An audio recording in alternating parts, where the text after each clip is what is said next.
लाखों विद्यार्थियों का सपना होता है यूपीएससी परीक्षा पास करना, लेकिन कुछ ही सफल हो पाते हैं। हमारे साथ इस समय जो सिविल सर्विस की परीक्षा है 2018, उसके टॉपर मौजूद हैं कनिष्क कटारिया। कनिष्क जी, सबसे पहले तो राज्यसभा टीवी की तरफ से बहुत बहुत शुभकामनाएं। जी, बहुत बहुत धन्यवाद।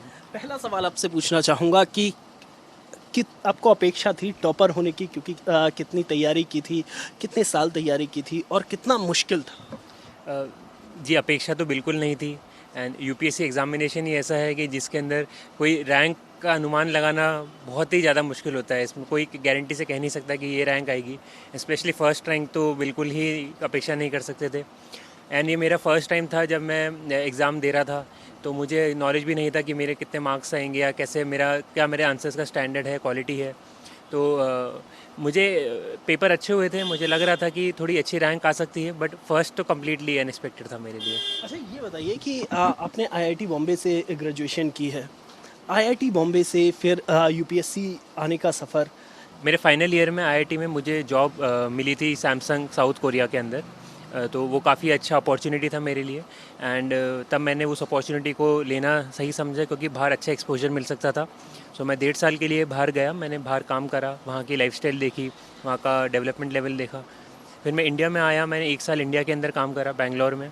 And over that period of time जो फेज़ था, तब मैंने देखा कि इंडिया के अंदर भी बहुत सारी अपॉर्चुनिटी है, specially in administration, which can where I can give my own expertise, and उसमें मैं काफ़ी अपनी टैलेंट को यूटिलाइज़ कर सकता हूँ। एंड माई फादर, माई ताऊ जी, they are also in services. So उनके थ्रू मेरे को नॉलेज थी कि सर्विसेज के अंदर there is a lot of potential diversity of work. तो उन दोनों को फिर मैंने वापस से कंपेयर करा, एंड आई डिसाइडेड कि civil services is a good option for me. And या जी कनिष्क, लेकिन विदेश में आपको संभावनाएं आपने ढूंढी। आपने वहाँ पर दक्षिण कोरिया में नौकरी की।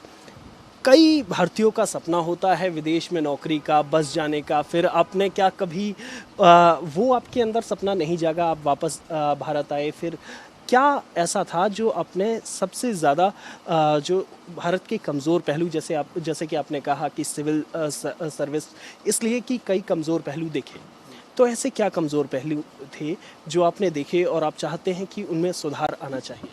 अ, जी, मैं कमज़ोर पहलू तो नहीं कहूँगा, बट मैं ऐसे पहलू कहूँगा जिनके अंदर काफ़ी डेवलपमेंट की पॉसिबिलिटीज़ बहुत ज़्यादा है, पोटेंशियल बहुत ज़्यादा है। जैसे बाहर मैंने देखा कि जो इंफ्रास्ट्रक्चर लेवल है काफ़ी अच्छा है, रोड ट्रांसपोर्ट हो गया, रेल ट्रांसपोर्ट हो गया, हेल्थ केयर सिस्टम काफ़ी अच्छा था, एजुकेशन लेवल जो साउथ कोरिया का काफ़ी अच्छा था, इनोवेशन था। तो ये सारे फैक्टर्स ऐसे थे जिसके अंदर इंडिया में there is a lot of potential, जो लोग उसको जिसमें जो अपना डेमोग्राफिक डिविडेंड है अभी इंडिया का, जो उसके अंदर यूटिलाइज हो सकता है।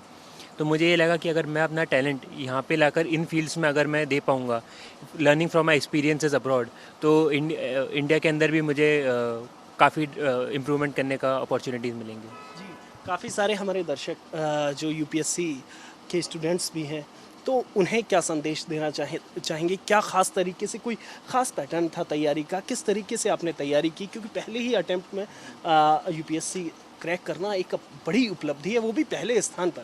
तो क्या कोई ख़ास पैटर्न था? जी, पैटर्न ऐसे कुछ सच था नहीं। फर्स्ट अटेम्प्ट होता है तो बहुत मुश्किल होता है, क्योंकि कोर्स ही इतना होता है कि सब कुछ मैनेज नहीं हो पाता है।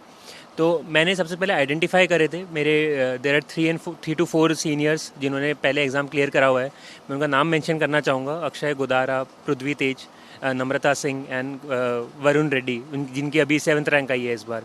तो वो मेरे सिमिलर बैकग्राउंड से थे, तो उनसे मैं रिलेट कर पा रहा था, उनकी जो स्ट्रैटेजीज़ थी। सो उन सब की स्ट्रैटेजीज़ मैंने कुछ कुछ एलिमेंट्स पिक करे, एंड मैंने खुद की एक स्ट्रैटेजी उससे बनाई, एंड मैंने उसको अच्छे से फॉलो करा।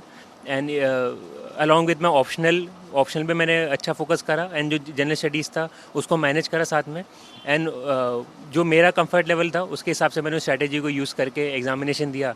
एंड आई वुड ऑल्सो कि लक फैक्टर भी होता है, and ultimately everything worked fine for me, and I got first rank.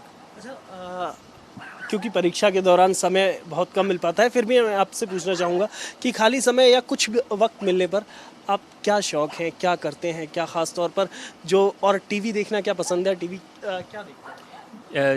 मेरा हमेशा से ये, जब मैं आईआईटी के टाइम से मेरा ये रहा था कि अगर मैं दिन भर पढ़ता रहूँगा तो मैं बहुत जल्दी मेरा मेंटल ब्रेकडाउन हो जाएगा और मेरा पढ़ाई में वो मन नहीं लगेगा। तो मैं हमेशा इंश्योर करता था कि डेली या 2-3 डेज़ में या वीकली मैं थोड़ा टाइम डिवोट करूँ some other activity like following some sports matches, जिसके थ्रू थोड़ा मेरा माइंड रिलैक्स हो पाए।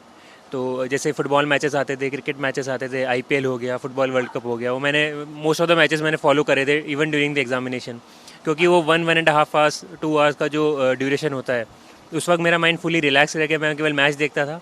एंड उसके बाद में जब मैं पढ़ने जाता था तो मैं रिफ़्रेश फील करता था एंड फिर मैं ज़्यादा बेटर कॉन्सेंट्रेशन से मैं नेक्स्ट 3 आवर्स 4 आवर्स जो भी मेरा ड्यूरेशन होता था मैं उसके अंदर अच्छे से परफॉर्म कर पाता था। अच्छा, ये बताइए, टीवी शोज़ देखते थे, न्यूज़ वगैरह आप देखते थे, और क्या ख़ास तौर पर आपको उसमें पसंद है? जी, इस मौके पे मैं आरएस टीवी का बहुत ज़्यादा थैंक्स बोलना चाहूँगा, क्योंकि there are few very good shows such as the big picture debate by Frank Pereira and Desh Deshantar by mister Kavin Sachin, Vishesh is there, science reporter is there. So जब भी मेरे को मौका मिलता था मैं कोशिश करता था कि वो शोज़ देखूं। अगर मेरे टीवी पे मिस होते थे तो मैं यूट्यूब पे जाके उनको ज़रूर देखता था। स्पेशली जो बिग पिक्चर डिबेट्स होती थी उसके अंदर from mains perspective and even the during the interviews जो क्रिटिकल एनालिसिस होती थी, जो क्वालिटी के जो एक्सपर्ट्स आते थे, उनकी जो ओपिनियंस होती थी, उन्हीं को मैं कोशिश करता था कि I learn from that and उनको मैं अपने आंसर्स में इनकॉर्पोरेट करूँ। एंड आई डेफिनेटली फील कि मेरा इंटरव्यू अच्छा हुआ था and in that RS TV debates they played a very big role. Thank you. एक और आपसे सवाल पूछना चाहूँगा कि जो इस साल परीक्षा देनी है, कई लोग इस बार भी परीक्षा देंगे, उनके लिए क्या संदेश देना चाहिए? जी, मैं लोगों से, जो भी यूथ ये एग्ज़ामिनेशन दे रहा है उनको मैं यही कहूँगा कि self confidence, hard work and optimism मेरे हिसाब से काफ़ी इंपॉर्टेंट एलिमेंट्स हो जाते हैं। एंड अगर लोग इसको फॉलो करेंगे तो सक्सेस मिलेगी। एट द सेम टाइम ये जो एग्ज़ामिनेशन है इसको लार्जर देन लाइफ नहीं लेना चाहिए। अगर कोई मिस्टेक होती भी है तो उससे लर्न करके नेक्स्ट इटरेशन में इंश्योर करना चाहिए कि वो गलतियाँ हम दोहराएं नहीं। तो मैं सभी बच्चों से ये कहना चाहूँगा। एक और आखिरी बात पूछना चाहूँगा, आईआईटी ग्रेजुएट हैं, हम लोग पिछले कई सालों से देख रहे हैं, आईआईटी हो या फिर जो इंजीनियरिंग बैकग्राउंड हो या फिर मेडिकल बैकग्राउंड, इसके काफ़ी लोग सिविल सर्विसेज में आ रहे हैं। तो क्या इससे आपको लगता है कि जो टेक्निकल बैकग्राउंड के लोग हैं या मेडिकल बैकग्राउंड के लोग हैं उन्हें फ़ायदा होता है, या जो सामान्य जो आर्ट्स के स्टूडेंट्स हैं वो कहीं ना कहीं पीछे रह जाते हैं कि आप लोग आईआईटी या मेडिकल के लोग आगे आते हैं? तो ऐसे में क्या उन लोगों के लिए मुश्किल है, या जो प्रतिस्पर्धा अगर हम कहें तो बराबर की प्रतिस्पर्धा होती है? जी, मेरे अकॉर्डिंगली ये जो एग्ज़ाम का जो पैटर्न है इसके अंदर 4 जीएस के पेपर्स हैं, 2 ऑप्शनल के पेपर है, तो सबका इक्वल वेटेज आ ही जाता है कि ऑप्शनल पे भी फोकस करना है, जीएस पे भी फोकस करना है। एंड हम देखें तो रिसेंट पास में लिटरेचर जो ऑप्शनल वाले लोगों ने भी एग्जामिनेशन को टॉप करा है, तो ऐसा नहीं है कि केवल इंजीनियरिंग या मेडिसिन वाले ही इसको टॉप कर रहे हैं। एंड मेरा हमेशा से ये बिलीव रहा है कि स्टूडेंट किसी भी स्ट्रीम का हो या अगर वो फुल एफर्ट डाल के मेहनत करेगा तो वो उसको अच्छा रिजल्ट मिलेगा, भले वो इंजीनियरिंग हो, मेडिकल का हो, आर्ट्स का हो, ह्यूमैनिटीज़ का हो, किसी का भी हो। जी, तो आप देख सकते हैं कि कनिष्क कटारिया का साफ कहना है कि आप अगर बेहतर तरीके से प्रयास करते हैं, साथ ही समन्वय बनाते हैं पढ़ाई और बाकी कामों के बीच में, तो निश्चित तौर पर आप सफल हो सकते हैं। कैमरामैन सुधीर के साथ नवविक्रम सिंह, राज्यसभा टीवी, जयपुर।